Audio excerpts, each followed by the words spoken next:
I invite every person, I invite every woman here, every non-Muslim woman here, to stand to the side when we leave here and talk to a Muslim lady. I mean, now, let's not ask Barbara Walters about how Muslim women feel. You know, let's not ask Tom Brokaw how Muslim women feel.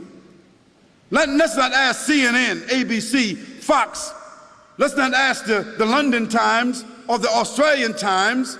Let's not ask non-Muslims about how Muslim women feel, how they live, what are their principles, what are their challenges. If you want to be fair, ask a Muslim woman. Ask my wife.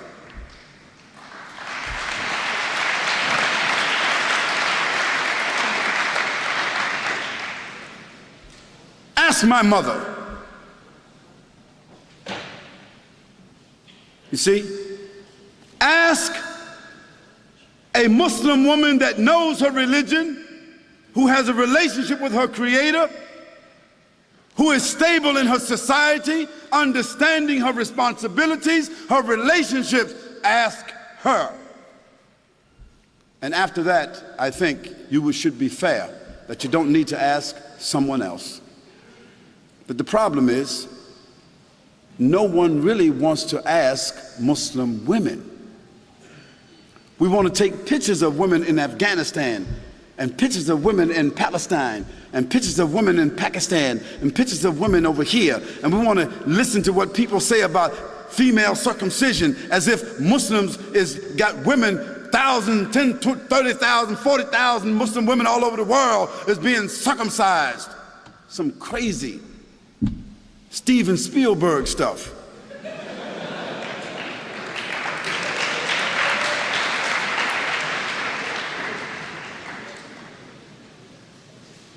And let me give you a statistic that you should know about.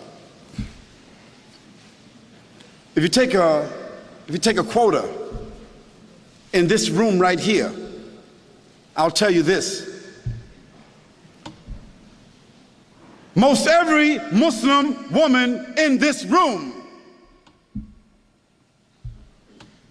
will be a college graduate, or is a college graduate, or is very intelligent and very much socially endowed. And within her family structure, we find that women control the wealth more so than men. Now, what does that say to you?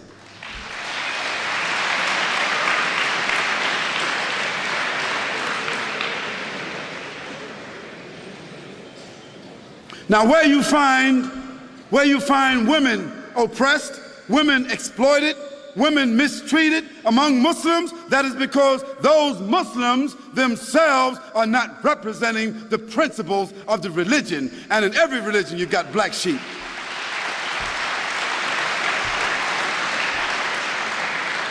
But then again, you can't tell me that the 148,000 prostitutes that walk the streets in the UK, or the 76,000 prostitutes that walk the streets of Holland that have licenses to do so, you can't tell me that all these little young naked little girls walking around Australia with no clothes on, you can't tell me that they represent liberation.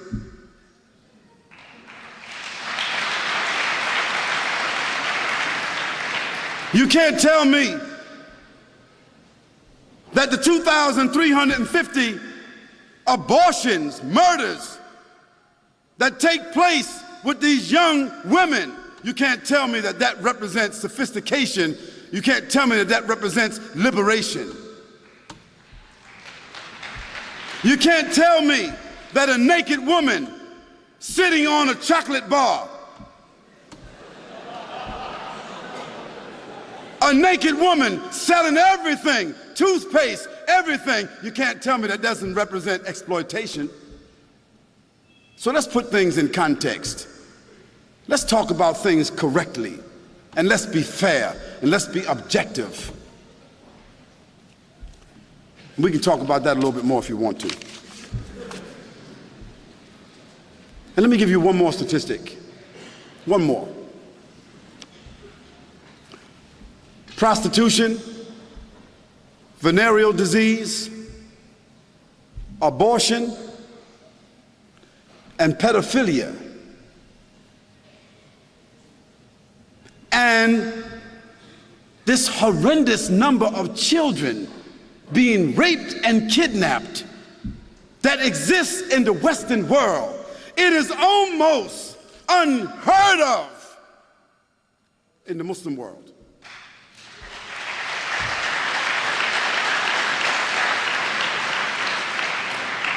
So I think that the statistics kind of like speak for themselves.